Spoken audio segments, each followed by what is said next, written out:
Master, सामूहिक चिट्ठी।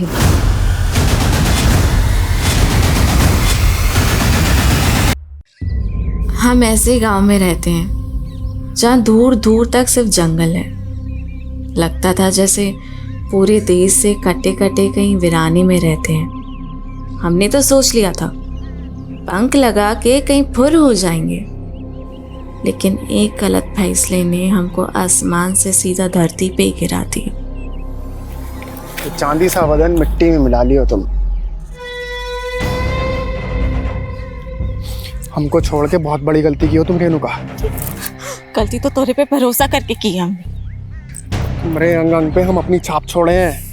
हमसे बड़ा ना कोई आशिक हुआ है, ना ही कोई बड़ा जालिम। तुम्हारे साथ साथ तोरे पति को भी जला देगा।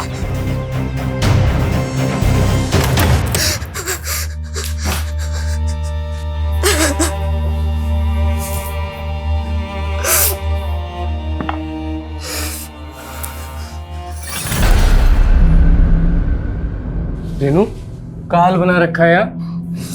का है? का हुआ? वो खेत से आए तो थक के आकर बैठ गए। कपड़ा बदल के आते हैं।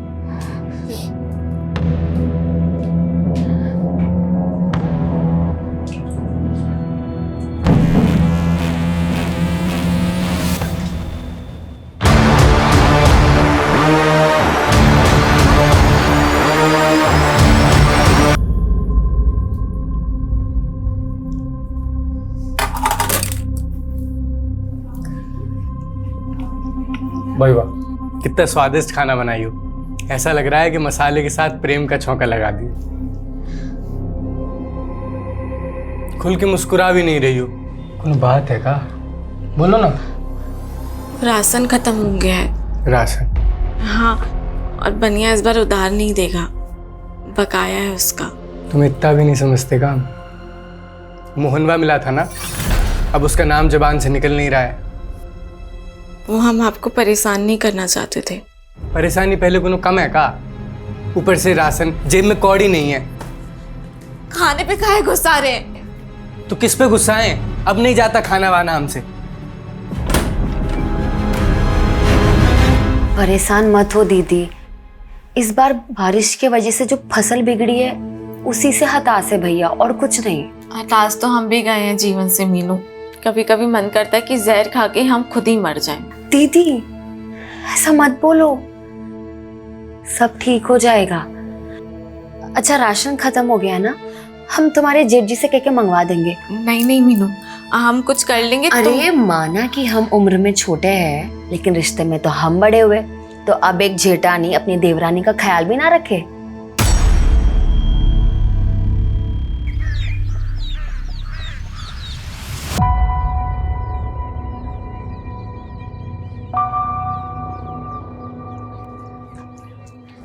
खेत जा रहे हैं हम। सुनिए, वो आप खाने के वक्त आएंगे ना तो ये सामान लेकर आना। अरे ये तो हम परसों ही लेकर आए थे। वो रेणुका दीदी को इसकी जरूरत थी, और आप अपने छोटे भाई की हालत तो जानते हैं। रेनू, मैं ये नहीं ला सकता हूँ। अरे अगर ये हम रेणुका के लिए लेकर आए ना तो अजय बुरा मान जाएगा, और वैसे भी तुम तो जानती हो हमें और रेणुका को लेकर पहले से ही अजय के मन में क्या चल रहा होता है।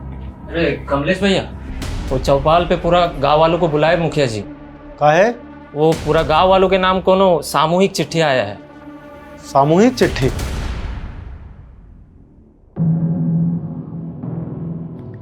अरे माँ बाप का सेवा में काहे समय बर्बाद कर रहे हो? विधायक हो गए हो, जनता का सेवा करो। बाबा, हम जो भी हैं आपके आशीर्वाद से हैं। हमको बेटे का भी थोड़ा फर्ज निभाने दीजिए ना। राकेश देखो ना, अब हमें इससे भी अच्छे से नहीं दिख रहा। लगता है नंबर बढ़ गया है। फिर से चेक करवा दो ना हमारा आँख। अरे हम ले चलेंगे तुमको, उसको बहुत काम रहता है। भैया जी, मुखिया जी संदेशा भिजवाए हैं। उनका गांव में कोनो चिट्ठी आई है, बड़ा बवाल मचा है। कौन सी चिट्ठी?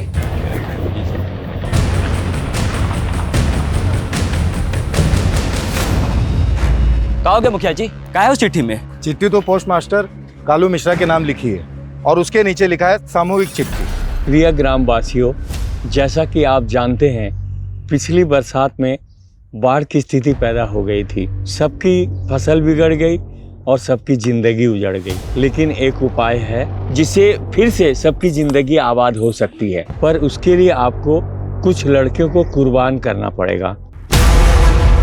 ये क्या बात हो गई? हाँ? क्या बोले जा रहे हैं? रुक जाइए, पहले इन्हें पढ़ने दीजिए। कल रात 12 बजे पहली लड़की को गांव की सीमा समाप्ति बोर्ड के पास छोड़ जाइए। फिर देखना अगले दिन से गांव के हालात बदलना शुरू हो जाएंगे। इसके लिए आप हर हफ्ते एक लड़की का इंतजाम कर दीजिए और बचा लीजिए गांव को, गांव का मसीहा। अरे कौन कर रहा है ऐसी मांग हमारी बहन बेटी के बारे में? अरे ये वही बाबा होगा जो बलि देना चाहता अरे था। जो भी है छोड़ेंगे नहीं उसे। देखिए देखिए सुनिए, जिसने भी हमारे साथ ये गंदा मजाक किया है उसका हम पता लगा के रहेंगे। और रही बात फसल की, तो हम आपको आश्वासन देते हैं, इसके लिए हम सरकार से राहत राशि का मांग कर रहे हैं। लेकिन विधायक जी, आधे से ज्यादा परिवारों में एक वक्त का राशन भी नहीं है और जल्दी में अगर कुछ नहीं हुआ तो ये सब का भी यही हाल हो जाएगा। अरे चिंता काहे करते मुखिया जी, सरकार नहीं की तो हम है ना, हम अपना भंडार खोल देंगे। हम कल से ही सबको 5-5 किलो चावल दाल गेहूं देने का ऐलान करते हैं। तालियां! विधायक जी की जय! विधायक जी की जय! विधायक जी की जय! विधायक जी की जय!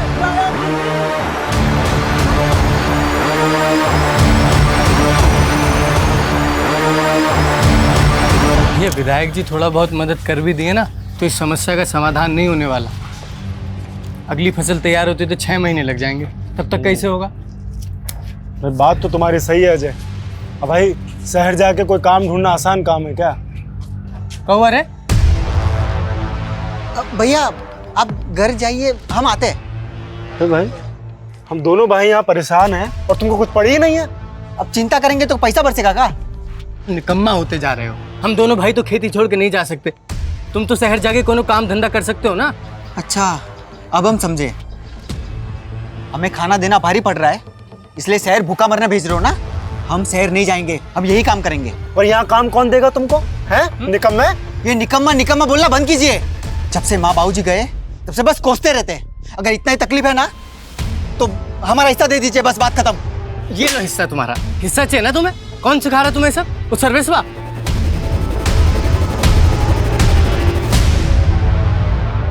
ये तुम्हारा विधायक भाई तो हाथ ही नहीं आ रहा है। क्या बोले थे तुम हमको? तुम्हारा भाई हमारे नए प्लांट के लिए हमें जमीन दिलवाएगा।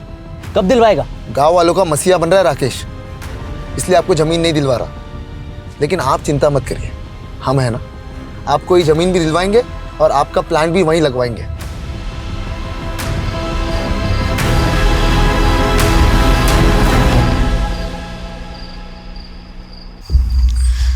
इतनी रात को शौच के लिए इतना दूर जाना पड़ रहा है, ये कोई बात हुई? आहिस्ता बोल, जल्दी कर, मुझे तो बहुत डर लग रहा है।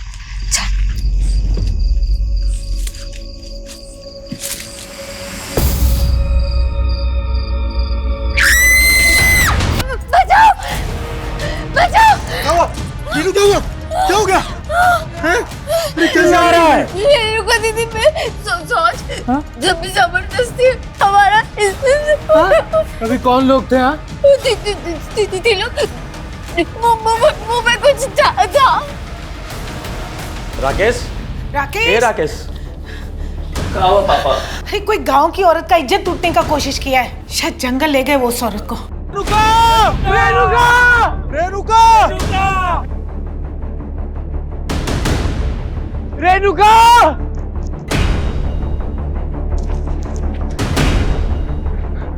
क्या हो गया? विधायक जी, हमारी बीवी और भाभी सोच के लिए आए थे। बीवी को भाभी बताए 3 लोग मुंह ढक के आए, हमारी बीवी को उठा के ले गए।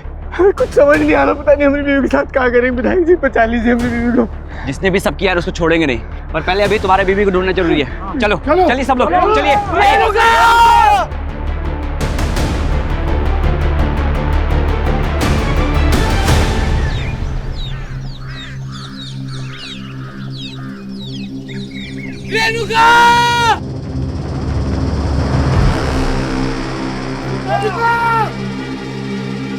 विधायक जी, और रेणुका वहां पे। चल चल चल चल चलो आओ।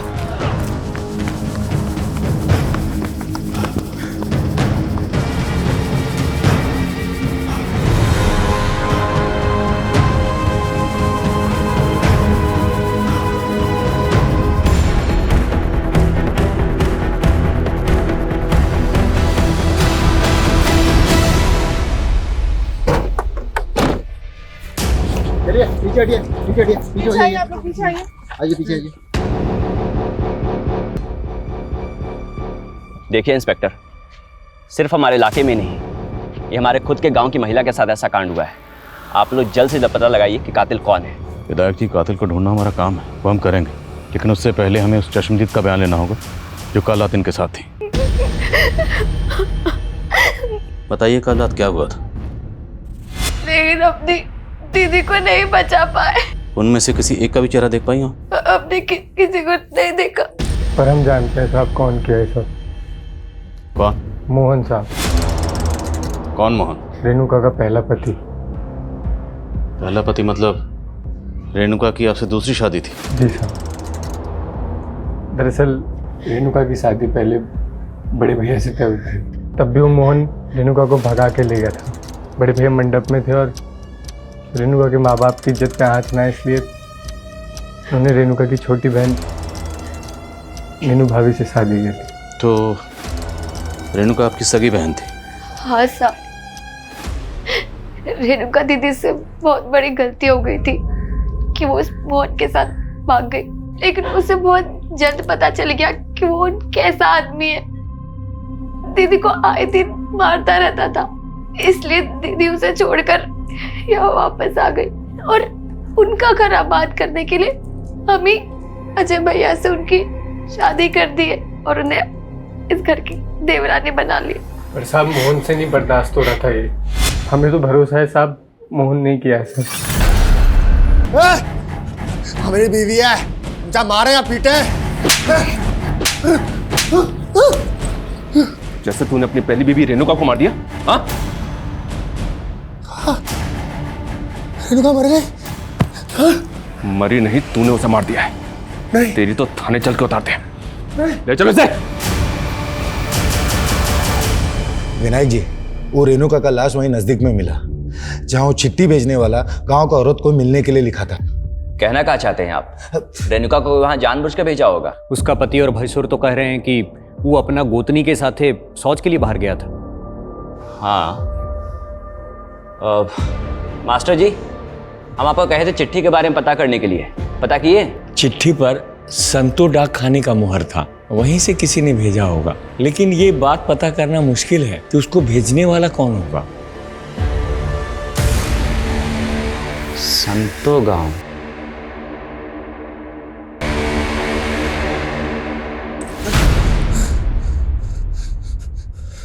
रेणुका पर हमारा हक था, तो कैसे अजय के साथ बर्दाश्त कर लेते हम? पहले उसको छोड़कर दूसरी शादी कर ली और दूसरी शादी करने के बाद पहली बीवी वापस चाहिए। हाँ, चाहिए थी। रेणुका धोखा दी थी हमको, और जो हमको धोखा देता है उसको बख्शते नहीं है हम। इसलिए रेणुका को मार दिया? हाँ, मार दिया। मारने से पहले उसके साथ हाँ किया होंगे शायद, हम बहुत ना सहमत है। अब ये बताओ, तेरे साथ दो लोग और कौन थे? कौन दो लोग? वही दो लोग जिनके साथ मिलकर तूने रेणुका और मर्डर किया। अरे हम खुद थे अकेले। बता दो दिया सब कुछ जो बताना था। ये इसने मानेगा, इसको उल्टा लटकाओ और तब तक उसको उधेड़ते रहो जब तक उन दो लोगों का नाम ना बताए। कौन दो लोग? रेणुका की बहन मीनू ने बताया था कि उन पर हमला करने वाले 3 लोग थे, पर ये मोहन, ये तो अपने अलावा किसी और का नाम ही नहीं ले रहा। लगता है इस मोहन का नशा अभी तक उतरा नहीं है सर।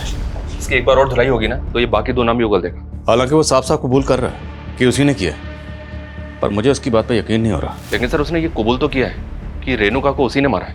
हाँ, लेकिन अगर कोर्ट में जाके मुकर गया तो उसका बयान गवाहों के बयान से मैच नहीं हुआ तो कोर्ट में उसे पेश करने से पहले हमारे पास कंक्लूसिव एविडेंस का होना जरूरी है।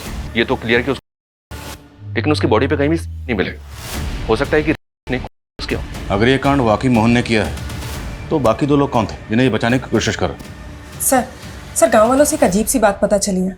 रेणुका की हत्या के कुछ दिन पहले गांव में एक चिट्ठी आई थी और सर वो चिट्ठी गांव के सभी लोगों के लिए थी। कैसी चिट्ठी? अरे विवेक, तुम कब आए शहर से? बस अभी आए भैया। तिवारी जी, ये दोबारा आपसे मिलने की जिद कर रहे थे तो हमने सोचा बुला ले। बैठो। हम चाय भिजवाते हैं। देखिए, हम आप लोगों को पहले ही क्लियर कर दिए थे। देखिए राकेश जी, अगर ये प्लांट पहले बना होता तो आज गांव के लोग उसमें काम कर रहे होते, और फसल क्या बिगड़ गई, सब भूखे मर रहे हैं। देखिए, गांव में पहले एक मौत हुई है, हम बहुत डिस्टर्ब्ड हैं। आप लोग जाइए अभी। भैया एक मिनट मेरी बात तो सुनिए। भैया देखिए, ये ना सबसे अच्छा मौका है। सारे गांव के लोग भूखमरी से परेशान हैं और गांव में अभी भी एक मौत भी हुई है। सबका ध्यान वहाँ भटका है। आप ना इनको प्लान के लिए अप्रूवल दे दीजिए। इसमें हम सबका फायदा है, आपका हमारा सबका फायदा है इसमें। बस कर विवेक, हम अपने फायदे के लिए गांव वालों को धोखा दे दे। और सुनो, अगर तुम दोबारा इनको यहाँ लेकर आए ना तो हमसे बुरा कोई नहीं होगा। जाओ चुपचाप चाय पिलाओ और निकालो यहाँ से।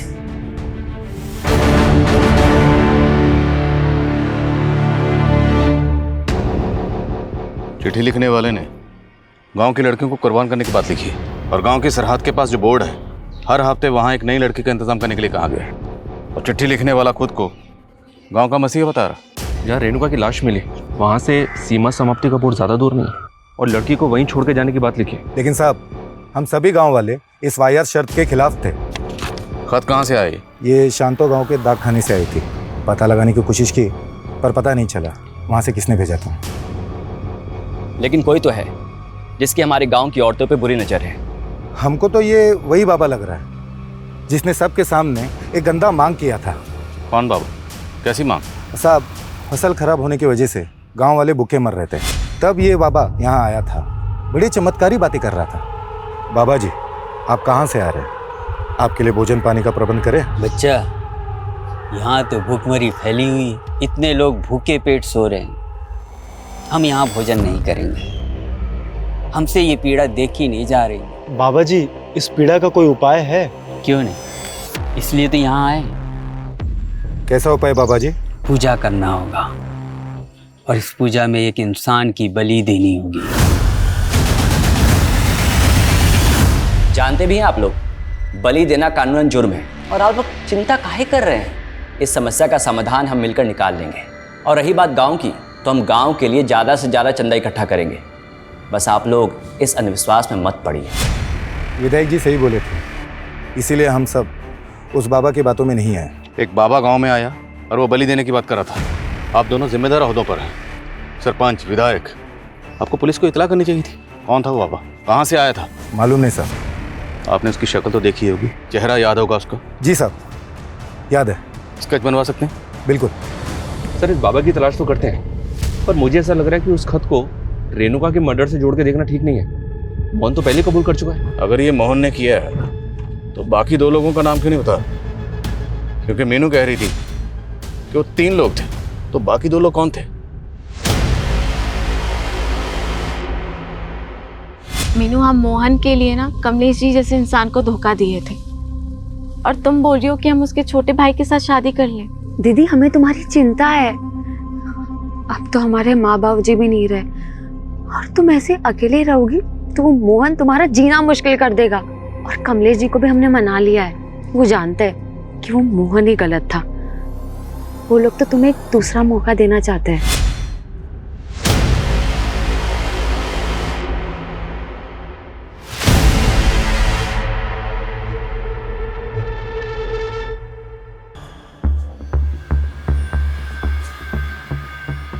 ये तुम्हारा विधायक भाई तो गांव वालों के भले के अलावा कुछ सोचता ही नहीं है।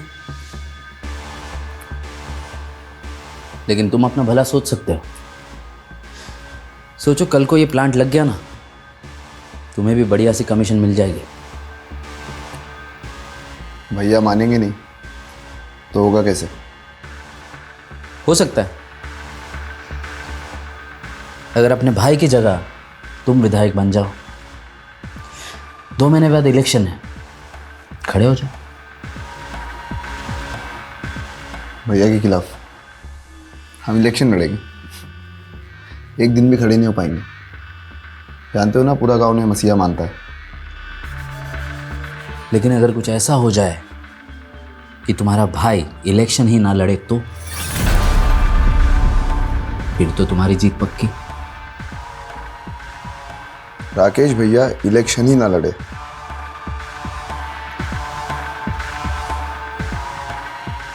ऐसा तो सिर्फ एक ही सूरत में हो सकता है।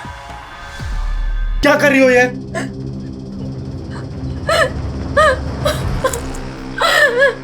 रेणुका दीदी के माथे में बिल्कुल अच्छा नहीं लगता। भाभी, तुम्हें कुछ हो गया तो भैया तो टूट जाएंगे ना। हमें ना अभी रेणुका के कातिलों को सजा दिलवानी है। किरण! किरण! छूट गए तुम। तू क्या सोची हमारे अंदर होते ही अपने आशिक की हो जाएगी? यहीं सो रहे थे ना तुम दोनों? कहाँ है वो? यहीं छुपा कोई नहीं है। हम कह रहे हैं ना कोई नहीं है। देखो हमारी बात सुनो, कोई नहीं है यहाँ। चुप! कहाँ है वो?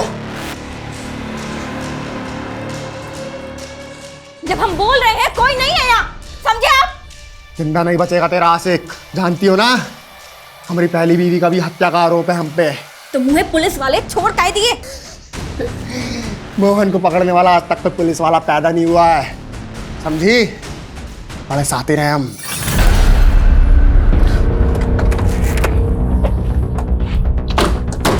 मुझे इसी बात का डर था कि कहीं कोर्ट में जाके मोहन अपने बयान से मुकर ना जाए। वही हुआ ना, मुकर गया ना। और हमारे पास कोई कंक्लूसिव एविडेंस नहीं था, इसलिए कोर्ट ने उसे जमानत दे दी। समझ में नहीं आ रही कि इसका गेम क्या है सर। लॉकर में बोलता है कि उसने मारा है और कोर्ट में जाके मुकर जाता है। देखते हैं कब तक मुकरेगा। पता लगाओ वो दो लोग कौन थे जिनके साथ मिलकर इसने रेणुका को मारा होगा। सर गांव वालों ने उस बाबा का स्केच बनवाया है जो चिट्ठी आने के 15 दिन पहले गांव आया था। सर मैंने इसका लुकआउट नोटिस जारी करवा दिया। पता चला चिट्ठी भेजने वाला कौन था? नहीं सर, लेकिन सर शांतो गांव से पिछले 1 महीने में 3 लड़कियां गायब हुई। सर 2 दिन पहले उनमें से एक लड़की की लाश मिली, सीमा। सर रेणुका की तरह इसका भी हुआ है। केस का स्टेटस क्या है? सर केस तो अभी तक अनसॉल्व है, लेकिन सर इस गांव का मुखिया है भीमा, वहाँ की पुलिस को इस पर शक था। सर इन तीनों लड़कियों के घर वालों ने इससे ब्याज पे पैसे लिए थे और इसकी इन तीनों लड़कियों पे बुरी नज़र थी, लेकिन सर पुलिस को इसके खिलाफ कुछ भी नहीं मिला। क्या इन तीनों लड़कियों के केस का रेणुका के? सबसे चौंकाने वाली है वो चिट्ठी जिसमें हर हफ्ते एक लड़की की मांग की गई। जरा पता करो इन दोनों गाँव में ऐसा क्या कॉमन है जिसका हमारे केस से ताल्लुक है। और बोलो।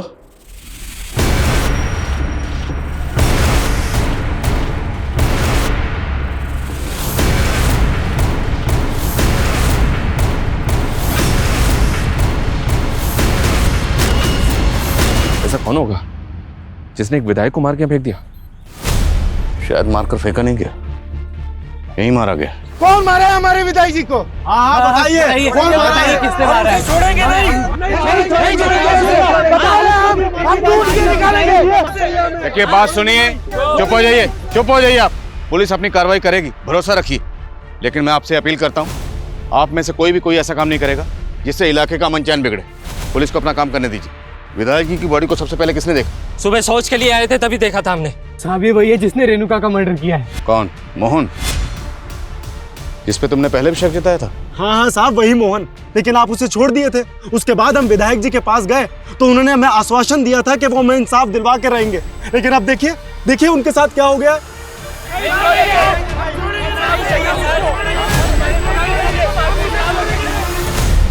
संभालिए अपने।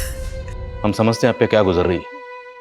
विधायक जी की मौत से पूरे इलाके के लोग सख्ते में नहीं बल्कि सदमे में हैं। पर हमें विधायक जी की लाश बाहर जंगल में मिली। वो जंगल में क्यों गए थे? वहां कुछ काम था उन्हें? वो कल माधव के साथ शहर गए थे। पापा, शहर में हमारा सिंचाई विभाग के अधिकारियों के साथ मीटिंग है। वो हम यहाँ एक नहर निकलवाना चाहते हैं ताकि बरसात का पानी ऐसे तबाही मचाने से पहले सिंचाई में काम आ जाए। शहर में देरी हो गया था तो माधव का फोन आया था। वो बोला कि अब रात को नहीं सुबह ही लौटेंगे। और माधव कहाँ? सर माधव का कुछ पता नहीं चल रहा, और हम उसके घर गए थे तो हमने देखा कि माधव के घर के बाहर राकेश भैया की गाड़ी खड़ी है, लेकिन वहाँ पे माधव नहीं था। तो माधव रहता कहाँ? जो गांव के बाहर कनाल है उसकी के पास में उसका घर और खेत है।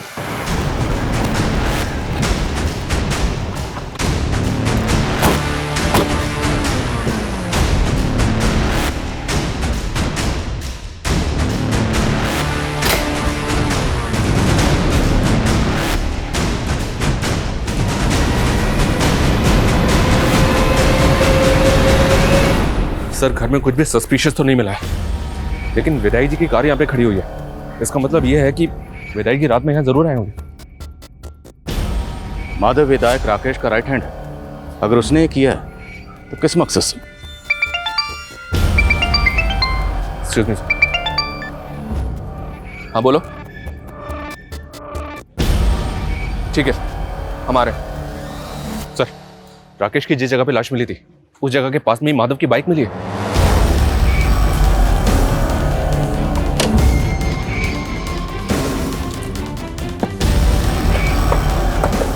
यही सर।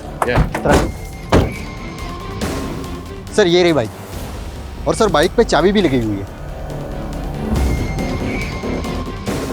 तो क्या विधायक जी ने अपनी कार माधव के घर पे खड़ी की और माधव की बाइक से यहाँ पर आए, या फिर माधव ने यहाँ लेके आया? और शर्मा, सवाल ये है कि अगर माधव इस कांड में शामिल है तो अपनी बाइक यहाँ छोड़कर क्यों जाएगा? पूरा एरिया अच्छे से स्कैन करो।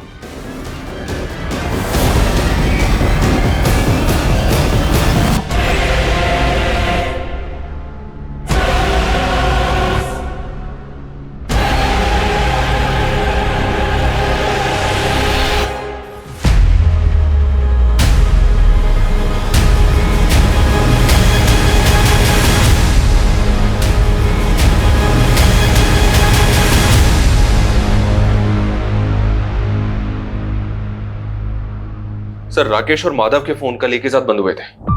माधव को आखिरी कॉल गांव के एक पीसीओ से ही आया था। अब ये पता नहीं चल रहा है कि ये कॉल उसे किसने किया होगा। रेणुका के मर्डर के 5 दिन बाद विधायक राकेश का भी कत्ल हो गया। क्या ये दोनों केसेस आपस में कनेक्टेड हैं? इस मोहन की क्या खबर है? मोहन का भी चौकन्ना है सर, घर से बाहर ही नहीं निकल रहा है।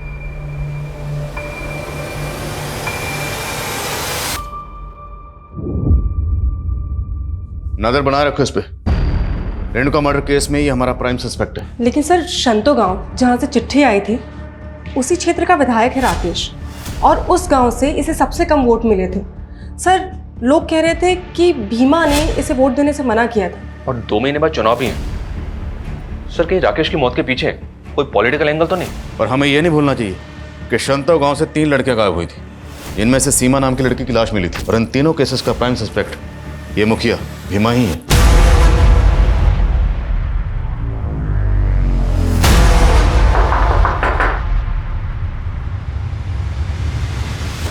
गजब बात कर रहे हो।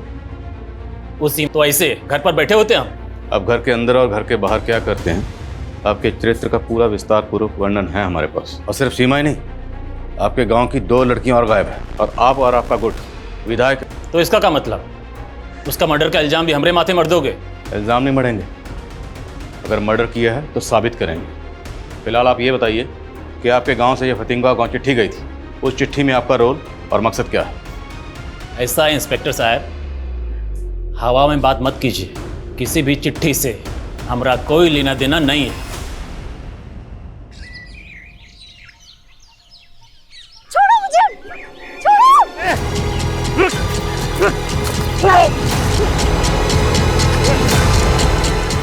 विनोद,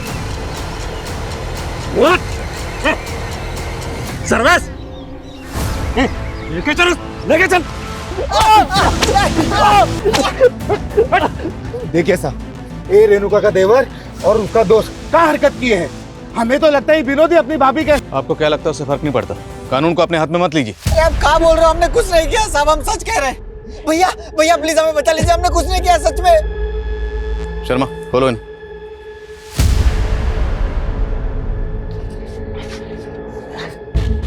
फोन कहाँ तुम्हारे? सर वो हम सोशल मीडिया के लिए वीडियोस बनाते हैं, वो खुद आई थी, वो हमारी दोस्त है। कौन? वो लड़की। कौन लड़की? लेके चलो दोनों को। साहब देखो डरो मत, हमें बताओ विनोद और सर्वेश ने क्या किया तुम्हारे साथ? साहब हमने आपको कहा था ना, वो हमारी दोस्त थी। उस लड़की ने तुझे बचा लिया, और तुम दोनों के मोबाइल में ये तेरी भाभी रेणुका का वीडियो क्या कर? ये तो हमें विनोद ने दिया था। साहब गलती हो गई थी, भटक गए थे जो इनका वीडियो बना लिए। अपनी भाभी के साथ और मर्डर किया इसके साथ मिलकर। और तुम लोग ये बताओ, वो तीसरा कौन था तुम दोनों के साथ? नहीं साहब, हमने कुछ नहीं किया साहब। साहब अब गलती हो गई उससे, माफ कर दीजिए, छोड़ दीजिए साहब। उसके मोबाइल में हमें रेणुका का वीडियो मिला, न्यूड वीडियो। और सिर्फ रेणुका का नहीं, उसने आपकी बीवी मीनू का भी नहाते हुए वीडियो रिकॉर्ड किया।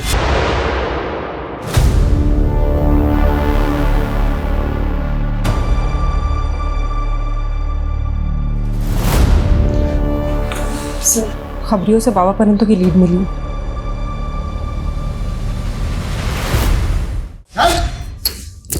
अरे साहब हम सन्यासी आदमी, हम क्या बलि की तो बात कर रहा था ना तुम, और वो चिट्ठी भेज के औरत की मांग भी कर रहा था। कौन सी चिट्ठी साहब, हम कुछ नहीं किए। तो होने वाले नेताजी, अब तो आपके रास्ते का कांटा भी हट गया। अब तो राकेश दुबे की हत्या की हमदर्दी भी जनता से मिल जाएगी। सर, ना तो विनोद और सर्वेश ये मान रहे हैं कि इन्होंने ही रेणुका का मर्डर किया है, और ना ही वो बाबा कुछ को बोल रहा है। बोलो। सर माधव मिल गया है, लेकिन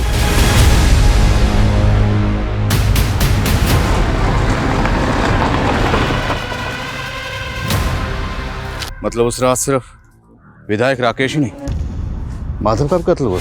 सब कुछ सोच समझ के प्लानिंग के साथ किया गया। सर इस गड्ढे में माधव के साथ साथ ये राकेश जी का भी फोन मिला है, ताकि हमें ये लगे कि दोनों मर्डर्स आपस में कनेक्टेड हैं। अब हमें रेणुका के कातिल के साथ साथ विधायक राकेश और माधव के कातिल को भी ढूंढना होगा।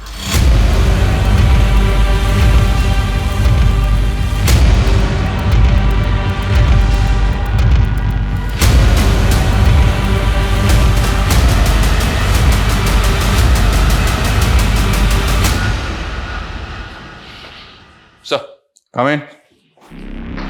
सर, राकेश जी की डिटेल्ड पोस्टमार्टम रिपोर्ट, उनकी आंखों में लाल मिर्ची के ट्रेसेस मिले। लाल मिर्ची? जी हाँ सर, ऐसा लगता है कि पहले उनकी आंखों में लाल मिर्ची डाली गई, और सर माधव की प्रिलिमिनरी रिपोर्ट भी यही सजेस्ट करती है कि उसकी आंखों में लाल मिर्ची डाली गई।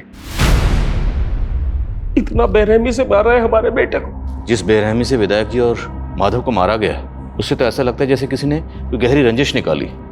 आप लोगों को किसी पर शक नहीं? विधायक राकेश के पेरेंट्स को भी इस बात का कोई अंदाजा नहीं है कि उनके... सर हमने राकेश और माधव दोनों के फोन का डेटा चेक किया सर, उसमें 2 दर्जन से ज्यादा लड़कियों के न्यूड वीडियोस हैं, और सर उन वीडियोस में इन लड़कियों के साथ कहीं माधव भी तो नहीं है? अगर ये वीडियो रिप्ले करो, पॉज करो।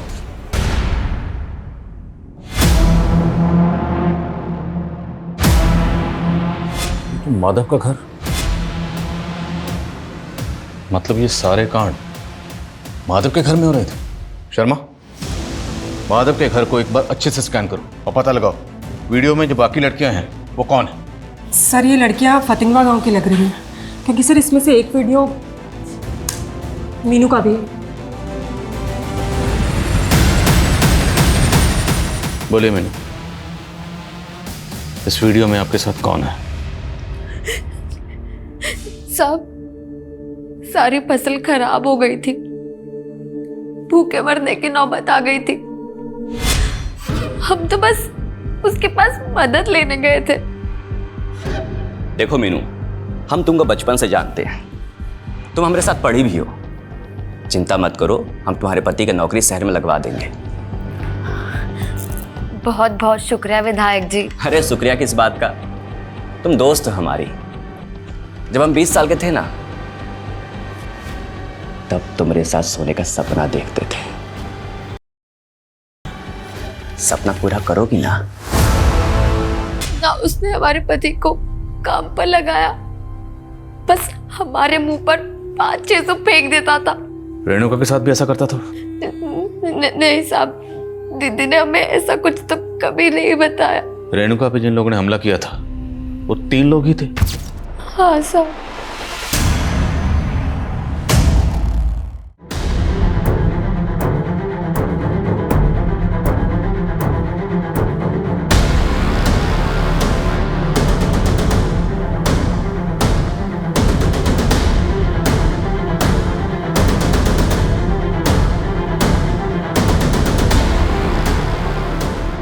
Sir coming. सर हमने माधव के फोन का डिलीटेड डेटा रिट्रीव किया है, उसमें रेणुका का कोई वीडियो नहीं, लेकिन सर उसमें सीमा नाम की एक लड़की का वीडियो। सर ये वही लड़की है जिसकी लाश हम संतो गांव में मिली थी। जिस तरह से विधायक राकेश और माधव लड़कियों को मोलेस्ट करते थे, इतना तो साफ है कि सीमा पर मर्डर इन दोनों ने किया होगा, पर रेणुका पर मर्डर किसने किया? और अब ये राकेश और माधव, इन दोनों को मारने वाला कौन होगा? सर सर, फॉरेंसिक को माधव के घर में ब्लड ट्रेसेस मिले जो मिटा दिए गए थे, और ये ब्लड ट्रेसेस रेणुका के ब्लड से मैच कर रहा है। मीनू, तुम अकेली लड़की नहीं थी जिसको राकेश ने मोलेस्ट किया था। इस गांव की 1 दर्जन से ज्यादा औरतों को उसने मोलेस्ट किया और हमने उन सबसे बात की। पता उन्होंने हमें क्या बताया कि जब भी राकेश के सामने खुद को बख्शने के लिए गुहार लगाती थी तो राकेश उनके सामने एक शर्त रखता था। वो शर्त क्या थी कि अगर वो खुद को बचाना चाहती हैं तो उन्हें अपनी जगह किसी दूसरी लड़की को लाना होगा, अदला बदली।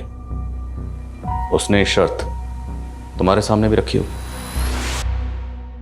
अब ये बताओ कि वो 2 लोग कौन थे जिनके साथ मिलकर तुमने ये किया?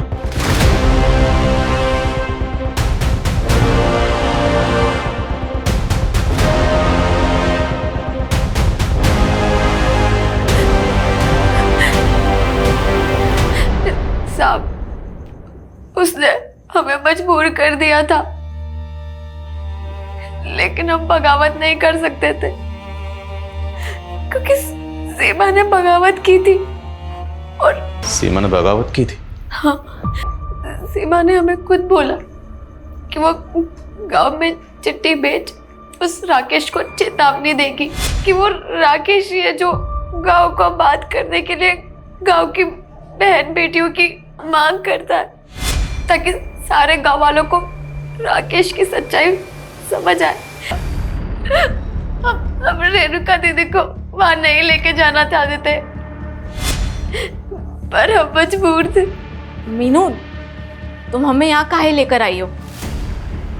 वो नहीं लाई है, हम बुलाए हैं तुमको। जब तुम 17 साल की थी ना, तुम हमें यहाँ इसलिए लेकर आई हो? हम चिल्ला चिल्ला कर ना लोगों को सब बता देंगे।